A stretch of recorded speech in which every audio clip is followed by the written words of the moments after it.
Hello and welcome back to this series of lectures on calculus. In this lecture, I will present some key aspects of the theory behind polar coordinates. And no, I'm not talking about the North Pole, I'm not talking about polar bears, and I'm not talking about penguins. Boy, those two animals surely look very depressed in that cold weather, huh? We know something about it, don't we? Anyway, polar coordinates have nothing to do with that. Well, nothing directly involved. There is a remote relation to poles, as in North and South poles, but we'll see that later as we go. What we're going to be looking instead is the question of how do we identify a point in the plane. If we're dealing with the xy plane, as we normally are in calculus, normally the way that we are going to identify a point is by using the distance of this point from the two axes. So for instance, we pick a point, we compute its distance from the y-axis, and we call it the x-coordinate because that's the distance along the horizontal direction. And then similarly, we figure out the distance from the point P to the x-axis. We call that the y-coordinate because it is parallel to the y-axis. And therefore, those two numbers are what we call the coordinates x and y of the point P. And this is the standard way to do it. And we've seen that it's very effective, and in most cases it is the preferential way of identifying points. For instance, one thing that we can notice right away is that every point in the plane does have a unique set of x and y coordinates, and the other way around, if I give you two numbers x and y, there is a unique point that has them as coordinates.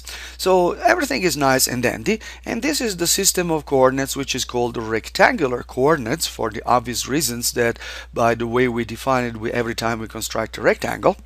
It is also called Cartesian coordinates, and that is in honor of the French mathematician and philosopher René Descartes, who is probably more famous to you because of the fact that he said, "I think, therefore I am."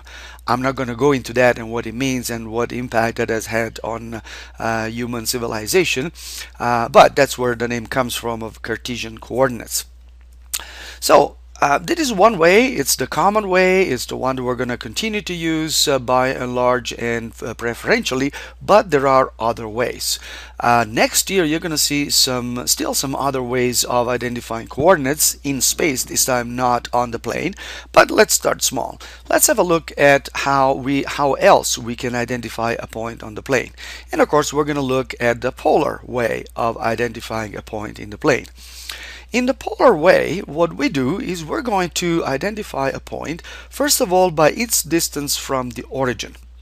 We're going to call this distance, traditionally it is represented by r, because you can think of that as the radius of some circle which is centered at the origin and reaches all the way to p. So that's the traditional notation for the distance to the origin.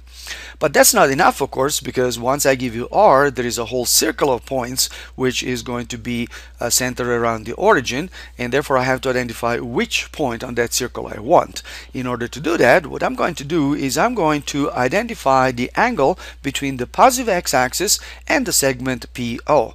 So this angle here is going to be traditionally denoted by the Greek letter theta, and once I have these two numbers, the distance from the origin and the angle theta that the segment PO makes with the horizontal x-axis, then I know where the point is. So every point is going to have a set of polar coordinates, and that's what we're going to call this. R and theta are going to be the two polar coordinates of this point. Okay. Also, we're going to say that the origin is going to be called the pole. That's why we call these polar coordinates. The origin has always been a special point in the plane, but when it comes to using polar coordinates, it's particularly special. Everything is going to be referred back to the pole. In fact, we're going to see soon that even the reason for using polar coordinates at all has to do with the pole. So the origin is going to be called the pole, and of course the other important feature that we have used so far is the positive x-axis, and we're going to call this the polar axis. So instead of focusing on the x and the y-axis, we're going to focus on the origin and which we call the pole, and the positive x-axis, which we're going to call the polar axis. There are some surprises, however, coming up in terms of the coordinates. This system of coordinating the points on the plane, of assigning coordinates to the points on the plane, is not as efficient as the Cartesian system, and that's why the Cartesian system is the preferred one, but it does have its advantages, and we're going to see them in a minute. So let's look at some of these surprises. Okay, so first of all, let's still focus on that particular point P, and let's say that that point has coordinates r and theta. Well, let's see. What I can do is I can go around that or the origin for a full circle of 2 pi. So in other words, instead of just thinking of the angle as being theta, so instead of just looking at this little piece here, I can think of the angle as being theta plus a full circle. So I can go all the way around and back to this particular line. So if I do that, that tells me that in fact the point r theta is really the same as the point r theta plus 2 pi. If I add 2 pi, and if you think about it, if I add any multiples of pi to the angle, I'm back to the same angular position. So if the radius stays the same, that means that I have the same point. So what does all that tell us? It tells us that in fact each point in the polar system has multiple sets of coordinates. In fact, it has infinitely many sets of coordinates. What we can do is we can pick one set of coordinate by picking any value of r and just wrapping around the pole as many times as we want, plus the basic angle that we need to use in order to get to the point. This is going to turn out to be quite useful later on when we put these polar coordinates into action, but it's something quite interesting to consider. There's one more way in which we can vary the coordinates of a point, and it is the following. Instead of going all the way around the pole, let's go just half the way around the pole and sort of add another pi to the original angle. What we end up getting is a point which is exactly opposite to the original point. But what I can do is the following. I can think of my point P, notice I'm still talking about the point P here now, as being obtained by rotating by an angle of theta plus pi. So I'm adding this extra pi, and then instead of moving a distance r, which would bring me to this opposite point, I'm going to move back a distance of r. So in other words, I'm going to move a distance of negative r to go to my point P. So what that means is that I can identify the point P with the sets of coordinates negative r, theta plus pi. So again, the idea is that I move by the angle theta, then I add pi, and then I move backwards instead of moving forward.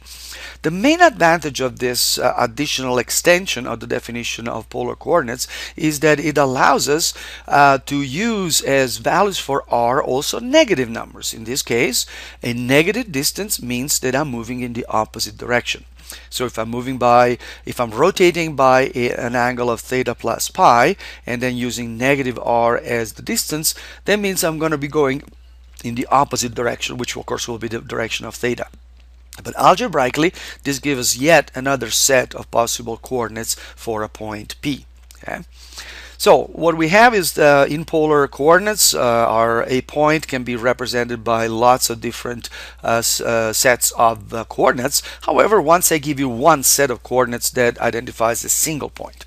Now, is there any connection between polar coordinates and Cartesian coordinates? Of course there are, and all we need is a little bit of trigonometry. So we can switch between the two systems fairly easily. For instance, if we want to go from polar to Cartesian, what does that mean? Let's say I give you the polar coordinates r and theta of our point. So I know what the distance r is and what the angle theta is. Well, how do I find x and y? All I have to do is use a little bit of trigonometry. So I know that x is going to be equal to r times the cosine of theta. Notice that x is this distance up here, but that's the same as the distance down here, which is the adjacent side of the right triangle formed by r, y, and the bottom here. In the same way, y is the opposite side of the same triangle, and therefore its length is going to be given by r times sine of theta. So if I know r and theta, I can get x and y very easily. Now, what about going backwards? If I know the Cartesian coordinates of a point and I want to find out its polar coordinates, what do I do?